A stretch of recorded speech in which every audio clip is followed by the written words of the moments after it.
ఇక్కడ మీరందరూ ఉన్నారు, కనీసం నవ్వుతున్నారు. 5 ఏళ్లు నవ్వారా అని అడుగుతున్నా మిమ్మల్ని. ఎక్కడన్నా మీటింగ్ పెట్టుకున్నారని అడుగుతున్నా. ముఖ్యమంత్రి వస్తే బలవంతంగా స్కూళ్ళన్నీ క్లోజ్ చేస్తాడు. ఇప్పుడు నేనేమన్నా క్లోజ్ చేశానా స్కూళ్ళు? బలవంతంగా రమ్మనే పరిస్థితుంది. ఇప్పుడు బలవంతంగా రమ్మన్నానా నేను? మీరు స్వచ్ఛందంగా వచ్చారా లేదా అని మిమ్మల్ని అడుగుతున్నా. అంటే ఒక ముఖ్యమంత్రి అనే వ్యక్తి బలవంతంగా ఇంటికి ఒకరు రావాలంట. ఆయన రాజు కాబట్టి ఆ రాజును చూడడానికి. ఒక దుర్మార్గమైన పాలన.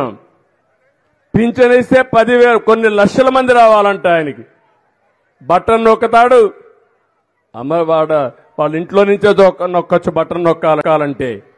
కానీ అందరిని రమ్మని బలవంతంగా బస్సులు పెట్టి బలవంతం చేసి